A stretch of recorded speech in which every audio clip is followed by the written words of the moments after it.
역사 속에서 동맹이란 건 뭐 맺어졌다가 깨지는 게 다반사잖아요? 그런데 무려 650년 넘게 이어진 동맹이 있다면 어떠실 것 같으세요? 정말이죠. 지금부터 유럽 변방에 있는 두 나라가 만든 세상에서 가장 오래된 우정에 대한 이야기를 한번 시작해 볼까 합니다. 네, 진짜 650년이요. 한번 생각해 보세요. 이 동맹이 지속되는 동안 나폴레옹 전쟁도 있었고 1차, 2차 세계대전도 다 겪었고요. 수많은 제국들이 생겨났다가 또 사라지는 걸 전부 지켜본 셈이죠. 어마어마하지 않나요? 바로 이 점. 그러니까 이 시간 하나만으로도 이 관계는 세계 역사상 정말 유례를 찾아보기 힘든 아주 특별한 케이스라고 할 수 있습니다. 자, 그럼 이제 진짜 궁금해지죠. 도대체 어떻게 이 동맹은 그 기나긴 세월을 버텨낼 수 있었을까요? 지금부터 그 비밀을 하나씩 파헤쳐 보겠습니다. 뭐랄까, 모든 위대한 이야기가 그렇듯이 이 동맹의 시작도 사실 위기에서 비롯됐습니다. 바로 두 왕국의 생존이 걸려 있었던 아주 절박한 군사적 필요 때문이었죠. 1373년에 맺은 조약은 그냥 공식적인 도장을 찍은 것뿐이고요. 사실 두 나라의 인연은 그보다 훨씬 더 오래전으로 거슬러 올라갑니다. 십자군 전쟁 때부터 2차 세계대전까지 역사의 굵직한 분쟁이란 분쟁은 거의 다 겪으면서 계속 시험대에 올랐다고 봐도 과언이 아니죠. 이렇게 수많은 시험들이 있었지만 그중에서도 동맹의 운명을 거의 결정지었다고 할 수 있는 아주 중요한 초기 전투가 하나 있습니다. 바로 1385년의 알주바로타 전투입니다. 자, 상황을 한번 보세요. 한쪽은 영국, 포르투갈 연합군 약 6,600명 정도.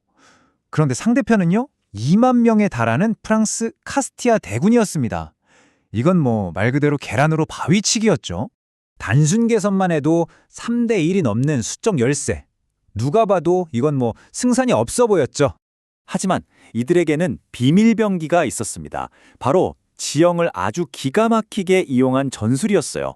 프랑스 기병대가 주력이었거든요. 이들의 무시무시한 돌격을 무력화시키려고 땅에다가 함정을 파버린 겁니다. 일종의 지뢰밭을 만든 거죠. 자, 그런데 650년의 우정이 전쟁만으로 지켜질 수는 없겠죠, 당연히. 이 동맹을 바치는 두 번째 기둥이 있습니다. 바로 무역이고요. 그 중심에는 아주 특별한 술, 포트 와인이 있습니다. 이야기는 17세기로 거슬러 올라가는데요. 당시 영국이 프랑스랑 사이가 안 좋아지면서 프랑스 와인 수입을 딱 금지해버립니다. 그러자 영국 상인들이 발등에 불이 떨어진 거죠. 새로운 와인 공급처를 찾아야만 했고 바로 그때 눈에 들어온 게 포르투갈이었습니다. 여기서 진짜 재밌는 포인트는요. 와인 자체가 진화했다는 거예요. 처음에는 레드 포르투갈이라고 해서 좀 가벼운 와인을 수출했거든요. 그런데 이게 영국인들 입맛에 딱 맞게 점점 더 진하고 더 달콤하고 풍미가 강한 지금의 포트 와인으로 발전한 겁니다.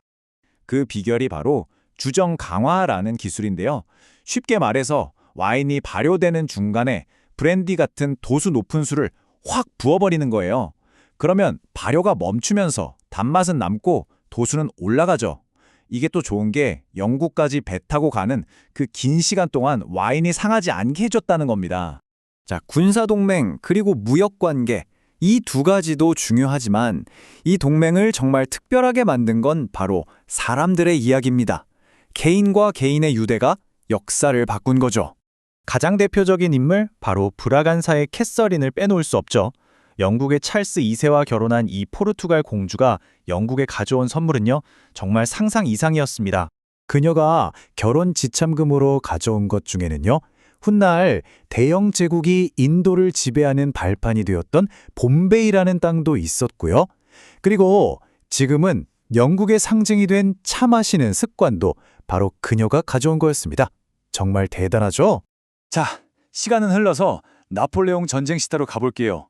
이번에는 왕족이 아니라 와인 상인 가문의 한 남자가 역사의 무대에 등장합니다. 그의 이름은 존 잭 크로프트입니다. 그런데 이 사람이 그냥 평범한 상인이 아니었어요. 6개 국어를 아주 능숙하게 구사했는데 그 능력을 이용해서 웰링턴 공작을 돕는 최고의 스파이로 활동했고요. 전쟁이 끝난 후에는 포르투갈 난민들을 돕는 구호 활동을 이끈 헌신적인 인도주의자이기도 했습니다. 그가 모아서 나눠준 구호 기금이요. 지금 돈으로 환산하면 무려 1,750만 파운드, 우리 돈으로 거의 300억 원에 달한다고 해요. 이건 단순히 도와준다는 차원을 넘어서는 거죠. 정말 깊은 우정과 책임함의 증거라고 할 수 있습니다. 나중에 한 역사학자가 바로 그 구호기금을 담았던 실제 금고를 보고 이렇게 말했다고 합니다. 와, 역사가 정말 생생하게 느껴지지 않나요? 바로 이 말처럼 두 나라의 우정은 그냥 책 속에 박제된 이야기가 아니었던 겁니다. 자, 그럼 정리를 한번 해볼까요? 이 동맹이 이렇게까지 오래 갈 수 있었던 비결은 뭘까요? 결국 이 놀라운 지속성은 아주 독특한 기둥들의 조합, 바로 이 세 가지에서 나온다고 볼 수 있습니다. 첫째, 생존을 위한 전략적인 필요. 둘째, 포트와인으로 대표되는 상업적인 이익.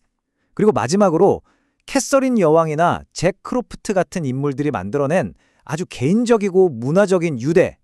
이 세 가지가 정말 완벽한 조화를 이룬 거죠. 이게 그냥 차가운 정치적 계산만은 아니었다는 증거가 있습니다. 1386년에 맺어진 윈저 조약 원문을 보면요, 이런 구절이 있어요. 진실되고 상호적이며 영원한 우정과 진정한 애정의 동맹. 와, 진정한 애정이라니? 조약문에 이런 표현을 쓴다는 것 자체가 그 깊이를 말해주는 거죠. 그래서 마지막으로 이런 질문을 던지게 됩니다. 동맹 관계가 정말 하루가 다르게 변하는 요즘 세상에서 650년 전에 맺었던 이 영원한 우정이라는 약속이 과연 우리에게 어떤 의미를 줄 수 있을까요? 한번 생각해 볼 만한 문제인 것 같습니다.